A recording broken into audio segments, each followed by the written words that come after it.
Get us off the block. Well, we start with the type of grass for your location. You know, you want the upper 2/3 of the country, you're growing cool season grasses. So rye, fescue, bluegrass. The lower third, warm season grasses, Bermuda, St. Augustine grass, you know, the warm season grass. So you want to know what kind of seed grows best for your location, your climate. That's the biggest thing. Don't waste money. How do you seed? Well, it's the time of year also. You want to start maybe now for the cool season grasses, April, May, maybe a little bit into June if you're like in New York, Connecticut, any higher than that. I was going to say, like, in the Adirondacks, right. we have little pockets of ice left. Right, in, like, still, you know, May. when it's the last frost, right, you know, right. You know, trust your gut on that. But then the warm season grasses, you know, you can grow that in the middle of the summer at the high heat. So grasses.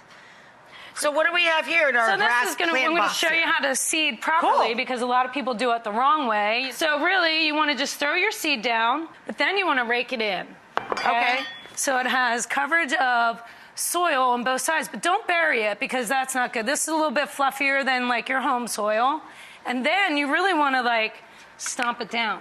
You want to have a nice cool... So you want to tamp it after you surround it with soil. Right, exactly. You don't want to overdo it. When you put the seed down the first time, enough water, but don't overwater it where you're going to like actually move the seed with any like mud trails. Oh, then you're going to end up in with it's just going to go not where you want spots, right? Right, exactly. Trust your soil. Know what kind of location you're in. Is your soil real clay-like? Does it hold a lot of water? If that's the case, you know, just kind of ease back on it. Let nature do its job.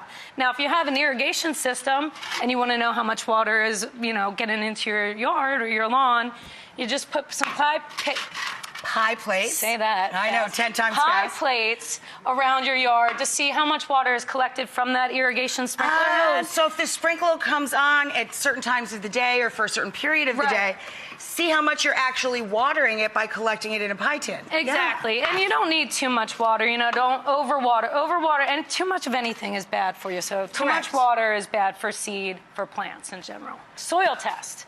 Okay? This is really important. Holds all your nutrients. You might not need to go to the big box stores and buy all that crazy fertilizer that costs a lot of money and waste all your money on your yard when you can find everything you need in your soil test, what kind of like applications you need to put out. So you just get a couple random spots of your soil. You put it in these little kits, which are fabulous because they do it all for you.